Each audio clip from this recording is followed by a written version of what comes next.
Hey, what's up, everybody? This is C3 Films, and this is an open discussion. My name is Chris, and this is. Cheryl, hello everyone. And today we're going to be talking about the 1998 Mulan. So, if you're here, we're going to assume that you've seen it, but in case you haven't, spoiler alert, go watch it. We also did a segment on It Wasn't That Good for the 2020 Mulan, so give that video a look as well if you've seen that movie too. So, we're going to go ahead and just jump right into this. Um, so, who is that girl I see staring there back at me? Is that Cheryl? Yeah. Cheryl, Hey, what's tell up? me, tell me, what did you think of this movie, Mulan, 1998? Oh, yeah, okay. So it's definitely one of my favorite Disney films. One because it's the first Asian cartoon that we have from Disney. The first Asian Disney princess, which by the way, I was saying this earlier, but Mulan is the only official Disney princess who is not actually a princess, and that is just really awesome. That and the fact that she's also Asian, it's like she's so cool. She made it on your list and broke all your rules because she's so awesome, and she's Asian. Yes. And what did you think about the movie? Oh yeah, sorry. I like the movie. It's about Mulan, and Mulan is awesome, and she just like breaks all the norms. And yeah, she's Asian. Did I mention she's Asian? Um, and I like the all the songs are really good. I loved all the songs. And it was funny. It was there's a lot of funny moments that happened, and it was very child appropriate, like for the kiddos, and it was still good for the adults too. Like I can watch, Surprisingly. yeah, like I can keep watching it over and over. Like it's just so tidy. Not to say that there's no problems with it, but I mean, a lot of there's no perfect movie, so Mm. it's No, but definitely up it's there. yeah, and it's very well paced. Like this movie is an hour and a half. It's like I think it's an hour and 37 minutes. And it it wastes no time, but at the same time it doesn't feel rushed. It feels very well paced. And that's one of the things that I really liked about the movie. Is this curious, what's your favorite Disney film? Is this your favorite Disney film or is it just like top 3? I would definitely say top three. I don't think I ever ranked Disney films. I do have a favorite Disney princess, and it's not Mulan. Who is it? It's actually Ariel. Oh, But I really? can explain that like later. We're not talking about Ariel right now, not today. So Okay. I'll explain it some other time. But I definitely love Mulan. It was the, I guess I didn't appreciate it at the time because I was only 10 when it came out. Mhm. But how great is it to have a cartoon featuring Asian characters for people our age? And I'm just like, that's the normal thing, getting to see Asian characters on TV, so or in the movies. Yeah, some of us brown people had to wait until what was it, 2006? No, actually it was like 2011 Yeah. or 2010 for that, but it was nice to happen when you were 10. Yeah. I'm glad. Sorry. It's okay. No, I so what should be known is that Mulan's actually my favorite Disney movie, followed by Aladdin, and they're really close. But also, I recently did a favorite movie list of every single year that I've been alive, and for 1998, it's Mulan, and then Nice. 1999 is The Matrix. But yeah, and so like I really enjoy this movie, and I forget the jokes. So when I go back and rewatch it, it's still funny to me every time. And I'm Mhm. surprised with the jokes because it is for kids, it's kid appropriate, but there are some jokes where I'm like, I don't know that a kid knows what cross dressing is. I don't know that a kid knows what being in drag means. and they and they make those jokes. Like Eddie Murphy playing Mushu literally says, "I'm here because Miss Man had to go and get her and take her drag show on the road." And I was literally like, "Did I just hear that?" There's this other So part where like he's like dishonor on your family, dishonor on your start on cow. your cat. He was just so over the top. I think the casting was top notch. It was a good choice. It's nice to have Ming Na. I think Ming Na Wen as the voice of Mulan. And then Leia Um, Salongo as the person that's like the voice for the the singing voice. She voice. also sang for Jasmine, so that was, if you didn't know, now I you didn't know do. that. That's really cool. Yeah. Yeah, and BD Wong, like I love BD Wong, so it's cool to hear him do the voice of Shang. Um, so yeah, like just talking about some of the stuff I like about the movie because we've already spent so much time just talking about the things around the movie. But like the movie, like the character of Mulan, they show that she's different right off the bat as soon as you meet her. She doesn't conform in the normal way that someone in her position would during that time, and she's smart. She's intelligent. She likes to rig up cool ways to get her chores done that don't require her to actually do the work. She is like very she's very good at figuring out ways to make her life easier. And the movie makes it a point to show you that one of the defining characteristics about her is the fact that she's smart. And it's important because it carries through the entire movie. During one of the best songs in the movie of Be a Man, you see her figure out how to get the arrow from the top of this wooden pole. And she does it not because she's stronger than everyone else or that she's faster. She does it because she is able to think outside the box. And then that carries through to when she takes the last cannon they have, and rather than kill the Hun leader, she uses it to wipe out the whole Hun army, which no one else was even thinking about. And like, so that's the payoff.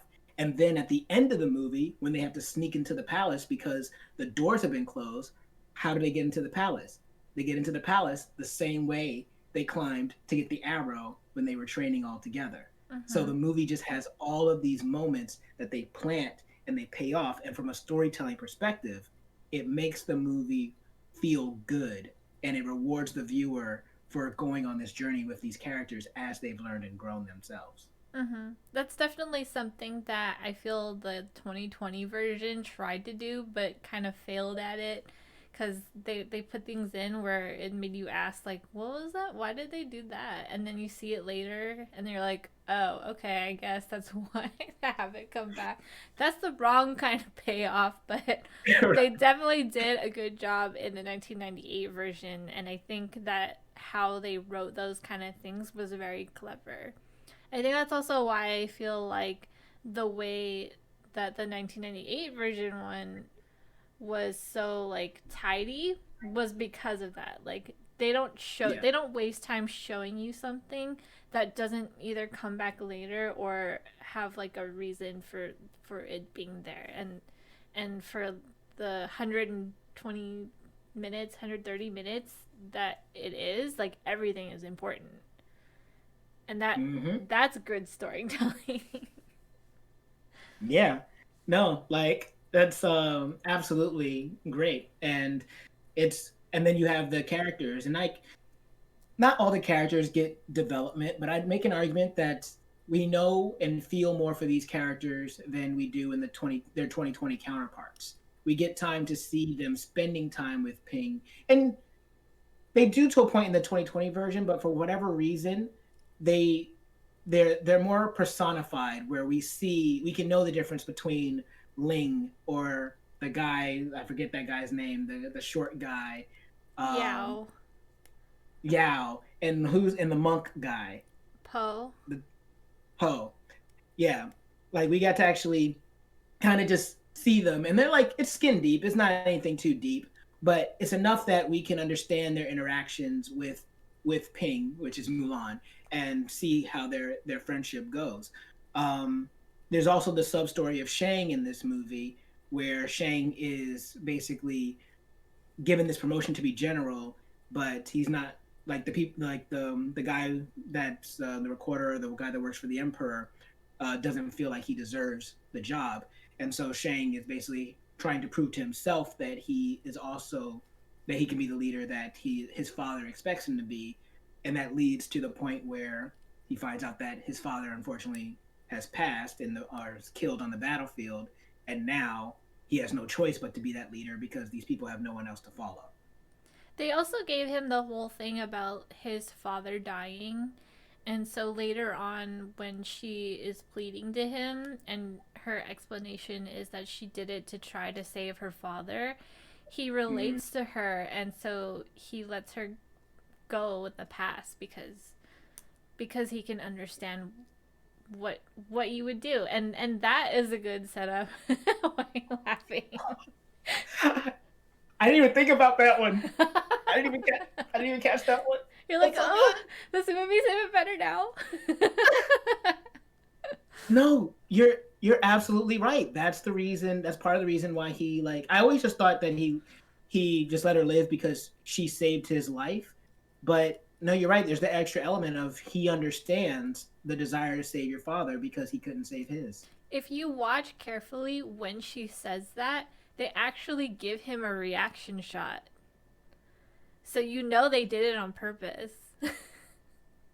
See, you don't go putting a reaction shot in an animation film and it not mean anything.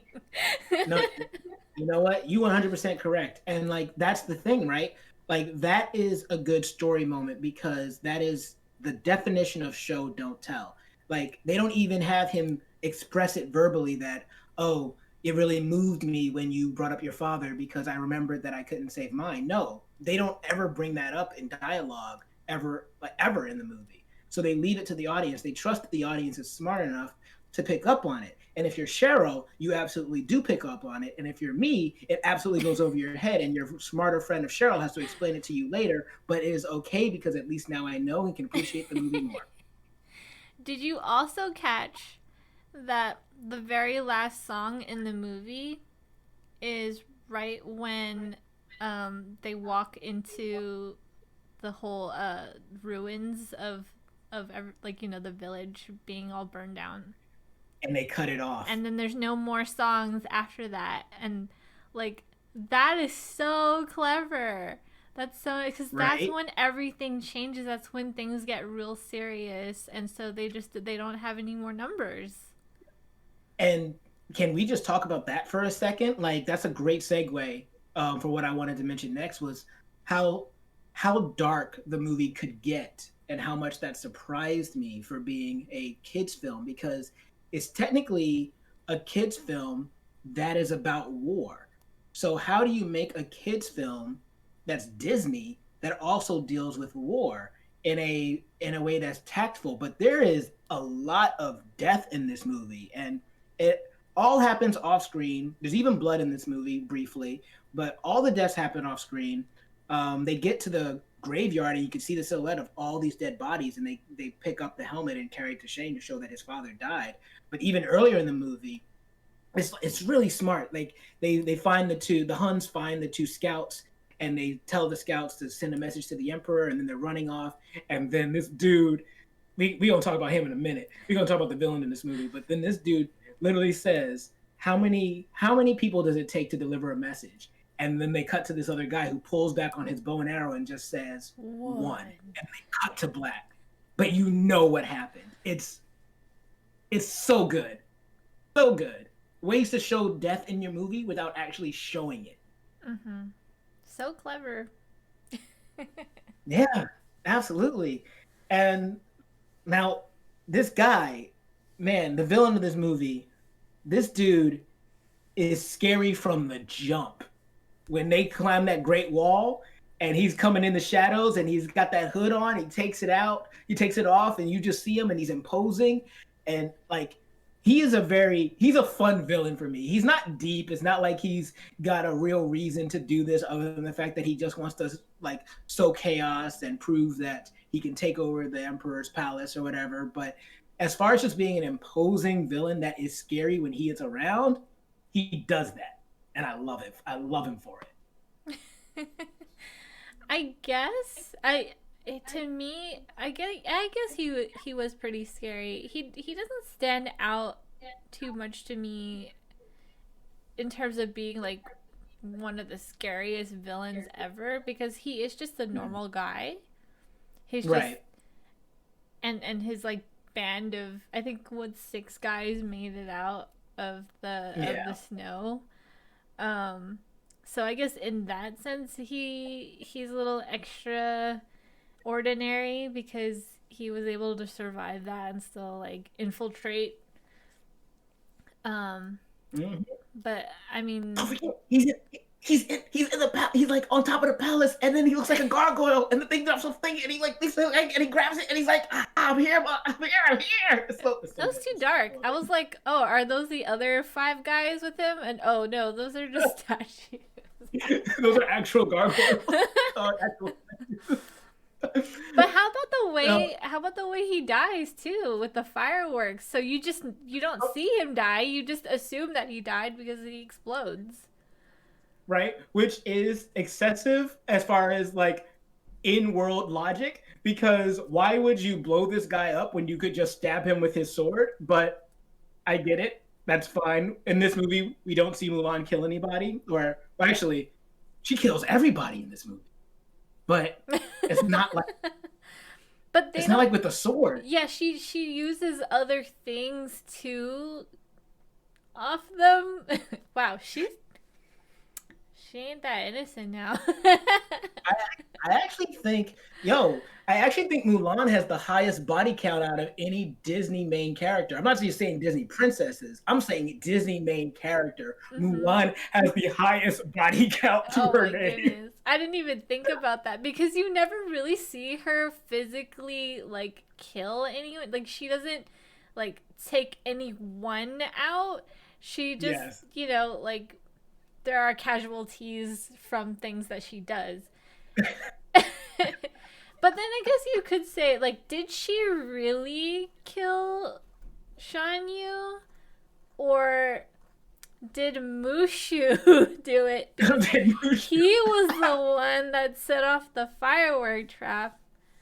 True, but it was her plan. It was, yeah, but she didn't say anything. She just said his name, and he's like, I'm on it. So, I mean, I think there was a 50-50 in the idea there. And I guess there was a 50-50 in execution. Execution. Execution. There we go. Being the optimal word here. And that just reminded me of another payoff, a plan and a payoff.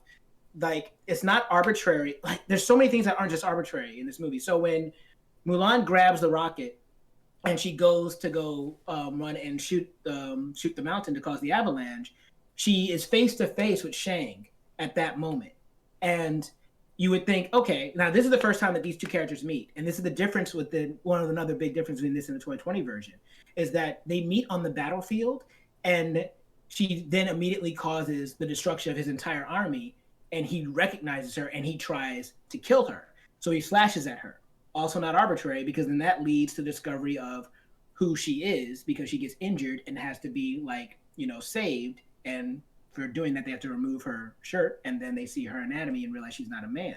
Hmm. But then we get to the end of the movie where Shang has invaded the palace, and when Shang is ready to kill what you call it, what wait Shang, I think I'm getting my names Yeah, you confused. are. I was getting confused. Shan Sorry. Yu is the enemy, and Shang is the love interest. Yes.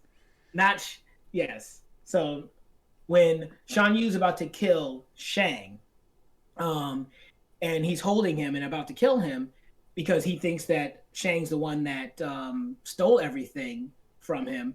Mulan pulls up her hair to say no, it was me. And so now he can look and immediately recognize her as the person that's caused all this trouble for him. And now she's just saved Shang's life Twice. because of the fact twice because of the fact that they saw each other on the battlefield, and so now he can recognize her as his true enemy. So it's just the movie has so many. It's a tight film. It really is. Just as a like a filmmaking perspective, it is a tight film, and that's one of the things I think that makes it very enjoyable to still go back and watch as an adult, even though you can enjoy it and we did enjoy it as children.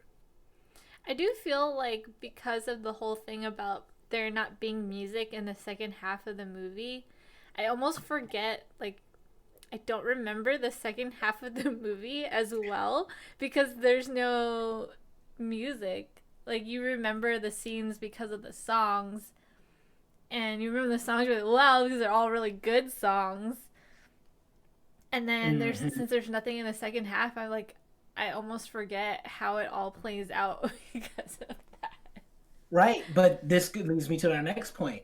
There are no songs, but there's still music, and the Mm-hmm. music is very good. And like this is one of the points that I was wanting to make a little bit that I didn't get to say on our recorded session for the 2020 Mulan was that this movie, its OST, like when we see the Huns on the mountain and in the snow, and it starts off at the one, and then you see all the rest start to come up on the horizon. The music that plays in that scene when it builds and it's building the tension, and then you hear the Huns and they do their loud war cry.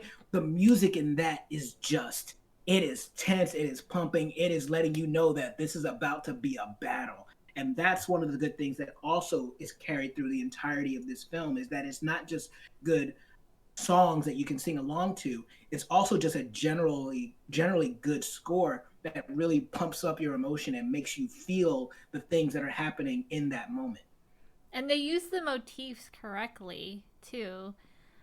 From Mm. the songs that we had already heard, they don't sing them again, but they use those motifs again later on when as things happen in the end of the like in the second half of the movie, which is nice. And it all works because it is a musical movie. So it's almost like the theme and the ambiance of the music fits the movie. And so when they took those motifs and threw it into the 2021, it didn't really quite work because that wasn't a musical. So it just Right. felt out of place. It was just basically there for the fans. I'm gonna make a controversial statement here where if they had to take any songs to throw them into like the 2020 version, I actually kind of think I would have just preferred them to take all the ambient tracks and the score and put that in instead of like the tracks that were supposed to remind us of songs like Reflections, you know? Mm-hmm. Yeah, it just didn't work for me in the 2021. Yeah, no, I hear you. So, like, I think the last thing that I can like, there's not much else to say. I really enjoyed the film. Watching it again, I still enjoy it. It was genuinely fun. It made me happy. Like I was filled with literal joy watching the movie because it also is just a fun movie. Um, and one of the other things I personally like, and this is a personal preference, but I do like that at the end of the film, there isn't any type of like kiss between Mulan and Shang because they already like that's not what the story was about. Like they imply that there will be like there could be a relationship, but at the end of the day, this movie was about Mulan and her discovering who she was as she for herself and not as it pertains to another human being. And that is an element that I think still can be inspirational today, and I think it can be inspirational no matter if you're a man or a woman, but being able to find yourself to really unlock the true essence of who you are for yourself by yourself is a super important message that I think anyone can benefit from. I will address a little bit of some stuff that I know may possibly bother some people, and that is Right. that in the 1998 version, her last name is Fa, so her name is Fa Mulan. In the Yeah. 2020 version, it's Hua. Wow. They both mean the same thing, just Oh, pronounced differently, different dialects. So they both mean, well, not, I guess maybe not exactly the same thing. Apparently, Hua means blossom, Fa means flower. So they're blossoming similar. flower. I don't know why they decided to change it, but historically, Hua is the correct one. I In see. the 1998 version, they have the Huns, but it's really It's the, historically Khan. So, hmm not sure why they changed that. Maybe for rhyming, for rhyming purposes. to defeat the Huns. To defeat the Yeah. Khans. And so Actually, that Eddie Murphy. Khan is, I think, uh, well, I could be wrong about this, but they're supposed to be the Rorans The is Romans. the Yeah. group, and I think Khan is like the name or the leader slash person, kind of like Genghis Right. Khan. So Yeah, I was gonna say, yeah, descendants of Genghis Khan. Like these are the people that the Mongols right, and all of that. right. So yeah, no, that's a good point to bring up, because it also should be noted that while we may enjoy the film, when the film came out, there was a lot of controversy behind it, or people that didn't enjoy the film that much. So this, just like the 2020 film, this film had its own share of people who didn't appreciate certain changes, and the change that you just mentioned is one of those. But there were other parts about like with the story and things like that. So this is definitely an Americanized version of this classic tale, and at the same time, as a child and as an Americanized audience member, it was a story that I could enjoy. It's good for kids. It's a good rendition of the story for kids, and that I think could be appreciated. Absolutely. There is So, one is there thing, anything else that you want to yeah, bring up before we close out? one more thing. This has always bothered me since the very first time that I saw the film. In the song, when Poe is singing about what he would want in a girl, Mm-hmm.